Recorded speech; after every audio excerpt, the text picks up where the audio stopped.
This next video is a discussion between the Ballbusters in regards to Itzik Carmona's video.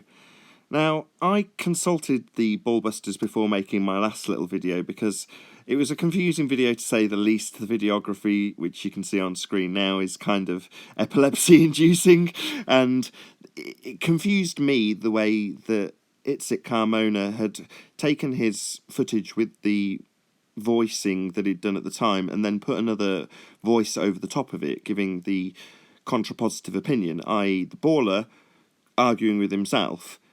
And during the video it seemed to me like he was having an epiphany, i.e. he was seeing a black swan, which you can see on screen during this video. I'll put up exactly what he'd shown, and to me it seemed like that epiphany was being shared with me, or at least when he gave me the video or a link to the video in the comment section of Flat Earth Debate Uncut and After Show number 1100, I questioned whether or not, if he was a troll, why wouldn't he have sent me other videos that he was parodying the debate with?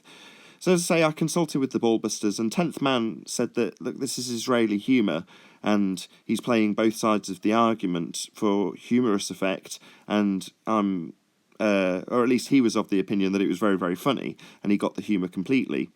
So, like I say, I consulted with them and then put the video out, and after the fact went back to them and got their opinions again to see if anybody had changed their mind, what their thoughts were, and the general consensus amongst the Ballbusters was that we need to speak to the guy. Now, the whole point of this particular video is that he responded and said, no, I am awakened. So I'm 90% certain that this is not a trolling situation. So I'll play out the conversation that the Ballbusters had, and you can enjoy their dulcet tones. Dissonance in a baller's head. If you listen to that other guy narrating, he's singing Bee Gees songs and all these different songs. Look, I am. That's what I was like. What the hell?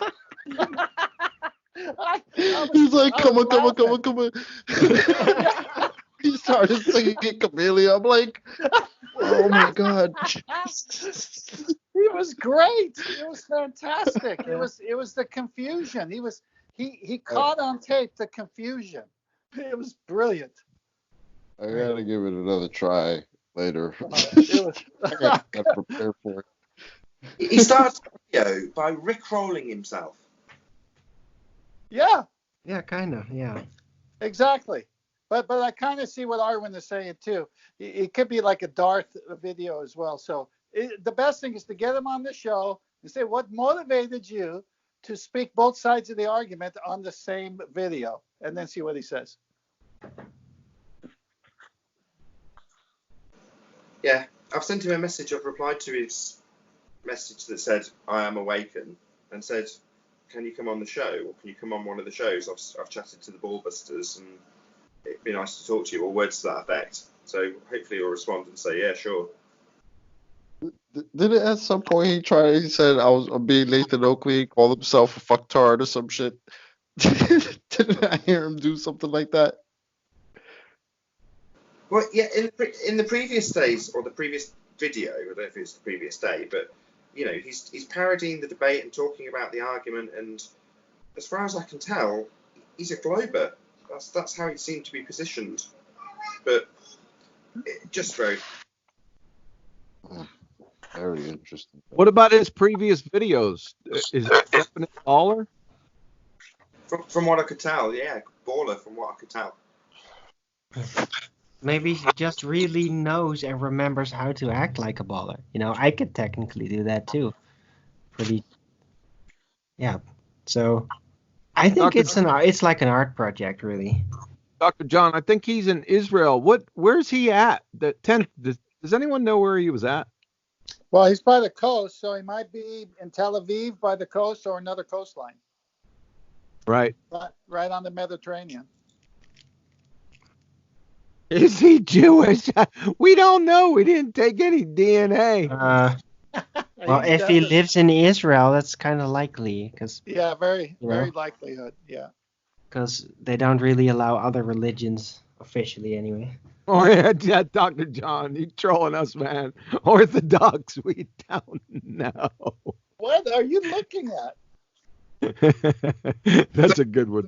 He's looking at the chat in the Skype call. So, I'm not there. I'm sorry. In case you hadn't clocked, I'm recording this call just because I just find this whole thing extremely fascinating, regardless of the outcome. So if it turns out he's trolling us, then fine, it's still fascinating. But ultimately speaking, he's caught a black swan, and as far as I can glean, we've caught a reaction from a guy that wasn't expecting to catch a black swan, and has subsequently even said in the comment reply, now he's awoke. I just know. Well, this is the brilliance. He's catching he thinks it's white swan, then he catches a black swan, and then he records his two voices in his head, the one that wants the white swan versus the one who just saw the black swan. He's brilliant in the way he did it. Now, his motives, we don't know, but it's brilliant. I love it. Yeah. I'd say the best thing is to try to get him on the show. That would probably be the best. So there's no confusion. You don't run with something that's, I mean, you could speak to it. Yeah. But I wouldn't put all that much emphasis unless he's going to come on the show. Just my take. Yeah, that's fair enough. Well, I'll publish this conversation and hopefully that'll get a reaction and he'll realise that I do actually want him to genuinely come on the show. It's a good catch. I'm unsure of where the places you hang out when you're not doing Flat Earth. Where'd you find this comment at? No, he commented it to me in the chat feed for the Uncut and After show for 1100. 1100. Uncut. Oh, okay. I got it. But as I say, if he was trolling, why wouldn't he have tried to draw my attention to the video before, where he's parodying the debate in it and literally talking directly at me and what I do? Right. He was just trying to troll me. He's got a whole bunch of videos. Why wouldn't he draw all of them to my attention? But yet the one he has drawn my attention to is the one that's got a blatant black swan in it, and him declaring it, and having shown white swans the day before, again in the same context, having lowered his camera down to the shoreline. You know, I can't read it as anything other than him going, "This is impossible," to himself. Right. Sure. Yep. I see it. Yep. Well, I subscribed to his channel, so he got something out of it. Yeah, if nothing else, hopefully you get a few subscribers. Hopefully we'll get him on the show and we'll find out a bit more from him.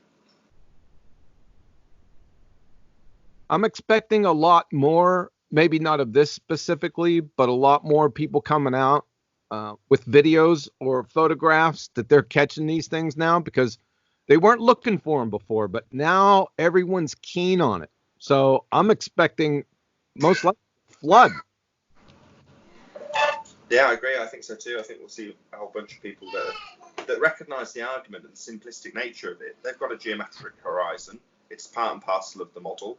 If you can put that horizon somewhere beyond where it's supposed to be, it stops being physical and it's the end of the globe geometry. Isn't it beautiful? It is. Any chance you can just parrot off the modus tollens and then I'll stop this recording?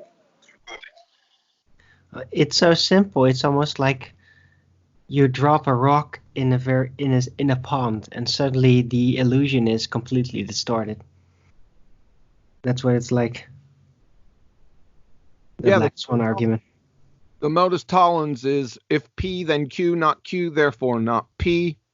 If the Earth is a sphere with a radius of 3959 miles, P, then every horizon distance measurement must be no more than 1.225 times the square root of the observer's height in feet, Q. Not Q, see the black swan photo, and many more to come, because the horizon distance is greater than 9.41 miles, therefore not P, i.e., the Earth is not a sphere. End of statement.